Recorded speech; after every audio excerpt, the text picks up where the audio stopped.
សម្ភារៈយើងមានទឹកកកចាន់ដែកស្លាបព្រាវែកទឹកដោះគោអំបិលនិងកៅជ័រគ្រឿងដែលយើងត្រូវការនោះគឺជ័របៀករងកៅជ័រសាបើសិនយើងអត់មានកៅជ័រសាហ្នឹងទេយើងបិទទូកត់កៅទេហើយយើងត្រូវការกระดาษខាត់និងសំខាន់ជាងគេទៀតគឺខ្សែចម្លងបើយើងអត់មានទេទីល្មមរបស់យើងវាមិនអាចដំណើរការបានទេទី1គឺដៃអត់ដែលយើងត្រូវធ្វើ Rich Volcano ទី2ក្រដាសជូតម៉ូទី3 baking soda ទី4ទឹកខ្មេះឬក៏ vinegar ជំរាបសួរអ្នកទាំងអស់គ្នាជំរាបសួរអ្នកគ្រូយ៉ាងយើងមកពិសោធន៍ការធ្វើការ៉េមហើយ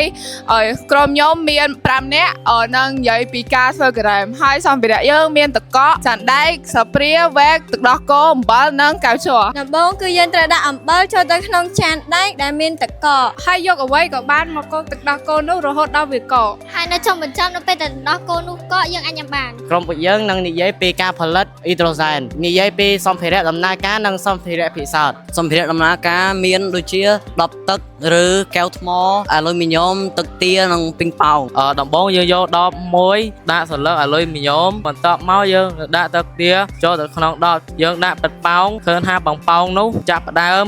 រែកមៀតបន្តិចម្ដងរហូតធំឡើងវាសូលគ្រូនៅសួស្ដីមិត្តភក្តិទាំងអស់គ្នាខ្ញុំមានឈ្មោះថាអង្គសុនឈៀនគឺជាប្រធានក្រុមទី1ប្រធានបទគឺធ្វើទុកបញ្ជាលឿនលឿនគ្រឿងដែលយើងត្រូវការនោះគឺជ័របៀករងកៅជ័រសាបើសិនយើងអត់មានកៅជ័រសាហ្នឹងទេយើងបិទទូកត់កៅទេហើយយើងត្រូវការกระดาษខាត់និងសំខាន់ជាងគេឌីណាម៉ូដើម្បីធ្វើឲ្យទូកហ្នឹងវិលវាអាចទៅមុខបានសំខាន់ជាងគេទៀតគឺខ្សែចម្លងបើយើងអត់មានទេឌីណាម៉ូរបស់យើងវាមិនអាចដំណើរការបានទេហ្នឹងថ្មពិលអាហ្នឹងនេះក៏សំខាន់ដែរព្រោះវាត្រូវការចរន្តអគ្គិសនីដើម្បី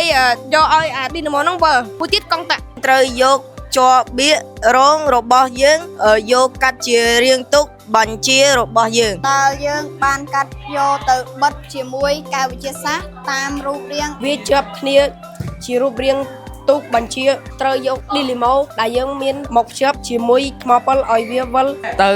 បិទភ្ជាប់ជាមួយទូកបន្ទាប់មកយកវាទៅសាកនៅលើទឹកសម្ភារៈដែលយើងត្រូវការធ្វើ volcano ទី1គឺដៃអត់ដែលយើងត្រូវធ្វើ Rich Volcano ទី2ក្រដាសជូតម៉ូទី3 baking soda ទី4ទឹកខ្មេះឬក៏ vinegar និងទី5 food coloring ដំបូងយើងត្រូវសង់តួឬរូបរាងត្រូវរៀបចំគ្រឿងដូចជាទឹកខ្មេះ baking soda និង food coloring ដល់នៅដំបូងយើងត្រូវការដាក់ baking soda ចូលក្នុង volcano នោះហើយបន្ទាប់មកយើងនឹងដាក់ទឹកខ្មេះនិងជាមួយ food coloring ដែលក្រហមឬក៏ពណ៌ទឹកក្រូចខ្លាំងឬក៏មិនហើយយើងដាក់ទាំងពីរហ្នឹងចូល volcano និងនៅចុងក្រោយ volcano នឹងបានផ្ទុះសូលោកគ្រូនិងអ្នកគ្រូទាំងអស់និងមិត្តភក្តិទាំងអស់គ្នាថ្ងៃនេះក្រុមយើងគឺក្រុម cheese បងយើងនឹងនិយាយអំពីគ្រឿងផ្សំមានដូចជាឆ្នាំងទឹកដោះគោស្រស់អំបិលនិងទឹកខ្មេះចឹងមុនដំបូងយើងត្រូវការចាក់ទឹកចូលឆ្នាំងហើយយើងត្រូវការបើកភ្លើងមកល្មមកុំឲ្យវាពុះយើងត្រូវដាក់ទឹកខ្មេះចូលក្នុងឆ្នាំងដោះគោនឹងបែកជា curd នឹងវែងវាមានលក្ខណៈដុំពណ៌សនិងទឹកពណ៌លឿងហើយទុកវាពីចន្លោះ5ទៅ10នាទីច្រោះខើតដោយប្រើកំណាត់ត្រង់ទាញខើតបន្ថែមអំបិលបន្តិចឲ្យមានរសជាតិទាញ curd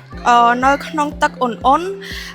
ដើម្បីឲ្យវា stretchy ជាចុងក្រោយយើងអាចនឹងហៅថាព័ត៌មានបន្ថែមឬក៏យើងអាចមួយទៀតហៅថា fun facts ទី1គឺ cheese មានច្រើនជា2000ប្រភេទហើយ cheese គឺមានដើមកំណើតនៅប្រទេសស្វីសអរគុណអ្នកនរគ្នាដែលបានទស្សនាការ presentation របស់ពួកយើង